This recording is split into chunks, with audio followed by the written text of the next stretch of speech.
बिस्मिल्लाहिर्रहमानिर्रहीम। अस्सलाम वालेकुम क्लास 6।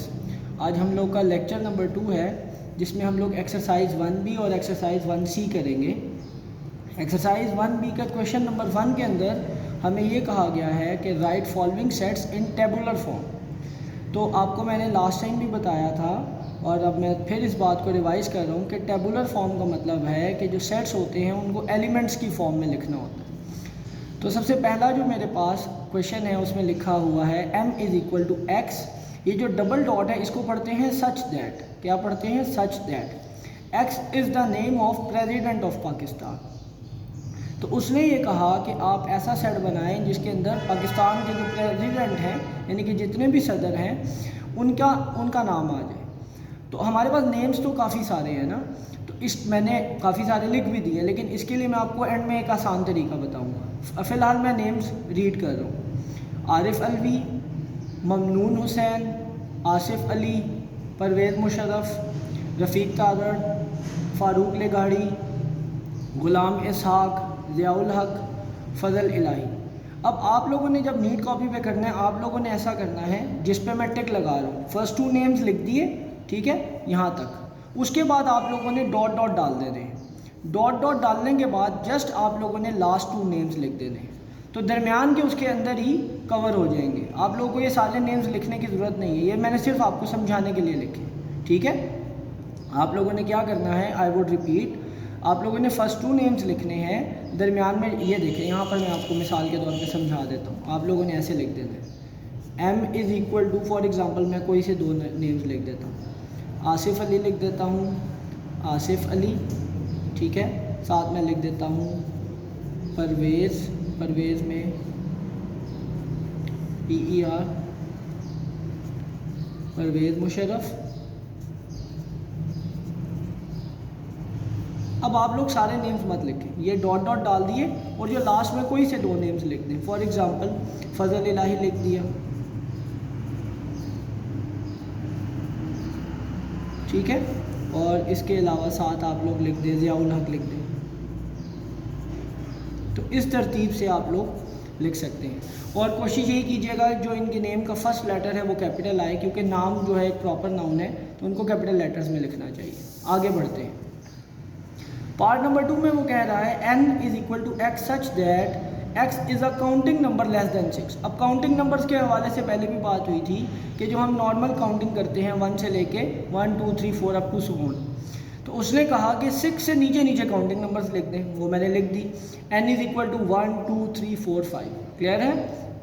आगे पार्ट नंबर 3 में लिखा है a is equal to y such that y is a multiple of 3। Multiple of 3 का मतलब है कि 3 का टेबल लिखना है। तो 3 1 ज़ा 3, 3 2 ज़ा 6, 3 3 ज़ा 9 and up to so on. चूँकि उसने हमें ये नहीं बताया कि कहाँ तक लिखना है, तो ये चलता चला जाएगा। और ऐसा सेट जिसमें कोई भी हम लोगों को हद नहीं बताई कि कहाँ तक ख़त्म करना है, ऐसे सेट को इनफाइनाइट सेट कहते हैं, यानी कि उसके अंदर कोई लिमिट नहीं बताई हुई।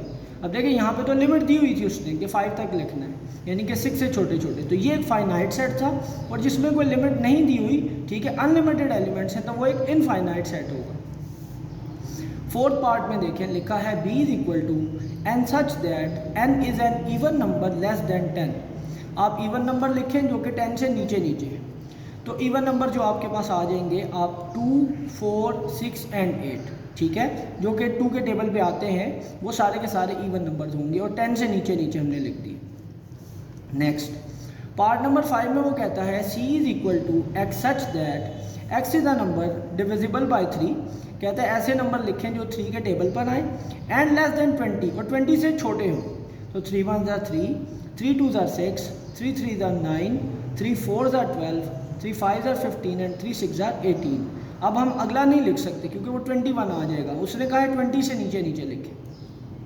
पार्ट 6 में लिखा है d is equal to x such that x is a planet in the solar system. उसने कहा प्लैनेट के नेम्स लिखें जो कि सोलर सिस्टम में हैं, तो वो कौन कौन से हैं? Mercury, Venus, earth, Mars, Jupiter, Saturn, Uranus, Neptune and Pluto. तो ये मैंने क्या लिख दिए? प्लैनेट के नेम्स। नेक्स्ट पेज पर जाते हैं। Part number 7, f is equal to x such that x is a day of the week. तो तो आपको इसमें वीक डेज लिखने हैं, Monday, Tuesday, Wednesday, Thursday, Friday, Saturday and Sunday. और एक बात मैंने आपको पहले भी बताई थी कि एलिमेंट्स की तरतीब से कोई फ़र्क नहीं पड़ता। आप बेशक संडे पहले लिख दें, मंडे एंड में लिख दें, ट्यूसडे को पहले लिख दें, इट डजेंट मैटर। तरतीब से ये है कि सवाल थोड़ा प्रेजेंट अच्छा हो जाता है, अदरवाइज आपके क्वेश्चन को कोई गलत नहीं साबित कर सकता। Q is equal to y such that y is the name of 3 countries beginning with B.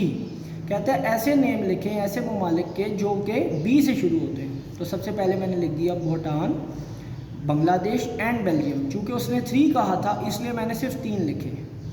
आगे क्वेश्चन नंबर 2 की तरफ बढ़ते हैं। क्वेश्चन नंबर 2 में उसने कहा राइट इन सेट बिल्डर फॉर्म। अब सेट बिल्डर फॉर्म में लिखना है। तो सेट बिल्डर फॉर्म में लिखने का क्या तरीका है, लिखा है P is equal to A B up to Z।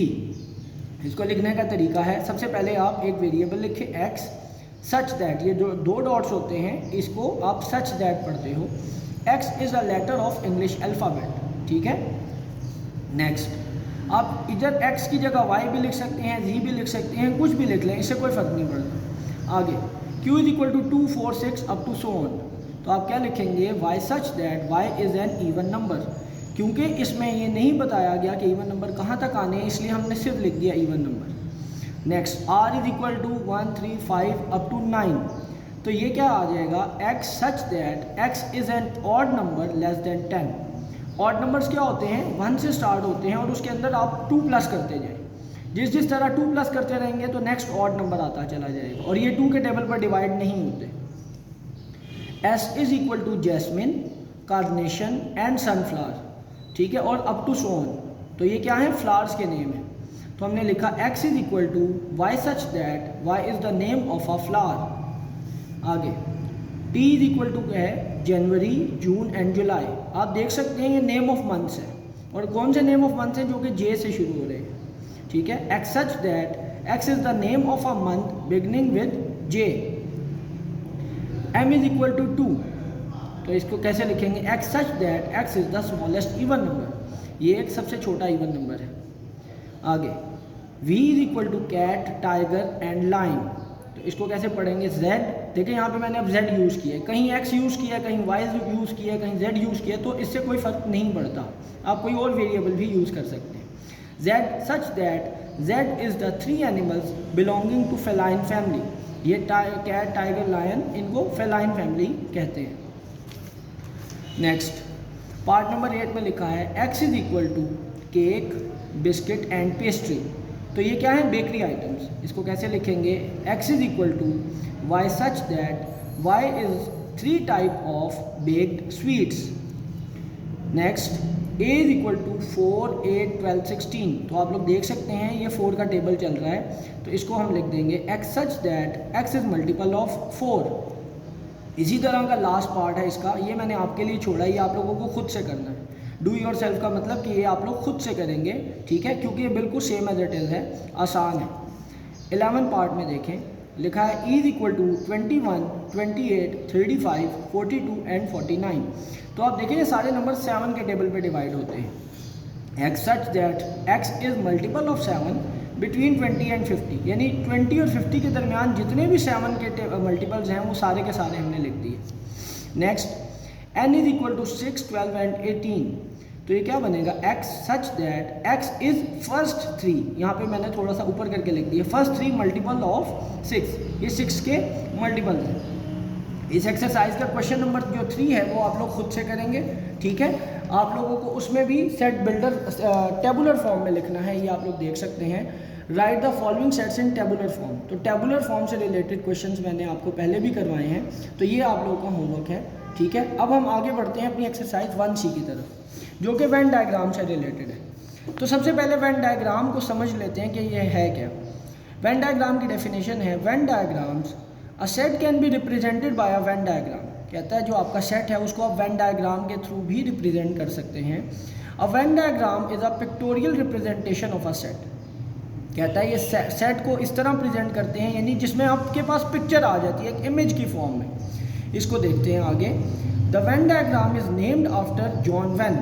ये जॉन वेन जो है इन्हीं के नाम के ऊपर है, ठीक है। हु क्रिएटेड द डायग्राम, उन्होंने ये डायग्राम बनाई इन 1880 के अंदर।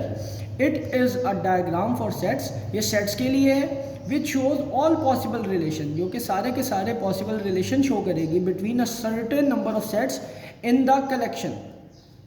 अ Venn diagram is drawn in the form of circle, कहता है ये एक सर्कल की फॉर्म में बनती है, जो अब आप आगे जाके देखेंगे तो आपको क्लियर होगा। It represents any special group और set of objects with a specific quantity quality, all other objects are thought to be outside of the circle. The Venn diagram for set of birds that can not fly, कहता है ऐसे birds जो कि नहीं उड़ सकते उनका set बनाना है, वुड लाइक दिस, नीचे आप आगे आपको मैं समझाऊंगा कि वो कैसे है। All other birds not included in the set lie outside it. The set consisting of birds within and outside the Venn diagram is called the universal set U. देखें अब इसको ध्यान से देखते हैं, ये एक आपके पास इमेज बना हुआ है, एक पिक्चर बनी हुई, ये रेक्टेंगल जो है ये आपका यूनिवर्सल सेट कहलाता है। क्या कहलाता है? Universal set. अब उसने कहा बर्ड्स जो कि फ्लाई नहीं कर सकते, जो नहीं उड़ सकते, तो ये आपके पास 3 नेम्स लिखे हुए हैं, ठीक है। ये 3 जो नेम्स हैं ये आपके पास क्या आए हैं, वो हैं जो कि birds that can not fly, तो ये इस सर्कल के अंदर आ गए। तो जो वो सारे इररेलेवेंट जो हमारे ज़रूरी नहीं थे जो कि उड़ सकते हैं, वो हमने यूनिवर्सल सेट में डाल दी। इसी तरह अब हम अपनी एक्सरसाइज का आगाज़ करेंगे। इस एक्सरसाइज में अब देखें एक्सरसाइज 1C।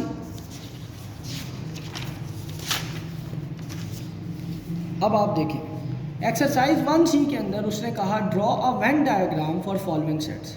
सबसे पहला पार्ट उसने कहा नेम्स ऑफ 5 बॉयज़, कहता है ऐसे 5 लड़कों के नाम लिखें स्टार्टिंग विद ए, जिनका नाम ए से शुरू हो रहा है, and name of 5 girls starting with S. तो देखिए मैंने सर्कल बनाया, ठीक है, ये सर्कल बनाया, मैंने लिखा नेम्स विद ए। तो ए के साथ जो नेम शुरू हो रहे थे वो मैंने अंदर लिख दिए, अली, आरिफ, आसिफ, असद एंड आतिफ। और वो नाम जो कि ए से नहीं शुरू हो रहे थे वो मैंने बाहर डाल दिए यूनिवर्सल सेट के अंदर, ठीक हो गया। इसी तरीके से नीचे गर्ल्स के लिए भी ऐसे ही किया, जिनके नेम्स एस से शुरू हो रहे थे उनको सर्कल के अंदर लिखा, और जो बाकी नेम्स थे जो कि एस से शुरू नहीं हो रहे थे उनको यूनिवर्सल सेट में डाल दिए। तो इस तरीके से आपने ये वेन डायग्राम बनानी है। मैं इसका एक और पार्ट आपको समझाता हूँ। देखें पार्ट नंबर 2 में लिखा है students in your class who live in flats and those who live in houses. तो सर्कल के अंदर मैंने वो लोग डाल दिए students who live in flats, तो जो फ्लैट्स में रहते हैं उनको सर्कल में लिखा, और जो फ्लैट्स में नहीं रहते उनको बाहर लिख दिया। यहाँ पे जाहिर है नेम्स तो नहीं मेंशन कर सकते, क्या पता कितने अफराद रहते हैं, ठीक है। और इसी तरह students who live in houses, इसको जब अंदर लिखा तो students who live in flats उसको बाहर लिख दिया यूनिवर्सल सेट। इसी तरीके से आप लोगों ने इसके रिमेनिंग 3 पार्ट्स करने हैं, ये आपका होमवर्क है। आप लोगों के लिए मैं रीड कर देता हूँ। लिखा है एनिमल्स दैट ईट प्लांट्स, वो एनिमल्स जो कि पौधे खाते हैं, and animals that eat meat, और वो जो कि गोश्त खाते हैं। इसी तरीके से part number 4 famous Pakistani people, 4 ऐसे लोग पाकिस्तान के जो बहुत मशहूर हैं, एंड 4 फेमस ब्रिटिश, बाहर के जो हैं ब्रिटिश पीपल हैं वो जो मशहूर हों। इसी तरह 5 सिटीज़ इन सिंध के आपने 5 शहरों के नाम बताने हैं, और इसी तरह पंजाब के 5 शहरों के नाम बताने हैं। तो ये पार्ट नंबर 3, 4 एंड 5 ये आपका होमवर्क है। तो ये एक्सरसाइज 1B और 1C आप लोगों ने अपनी नीट नोटबुक पर करनी है, ठीक है। थैंक यू, अल्लाह हाफिज़।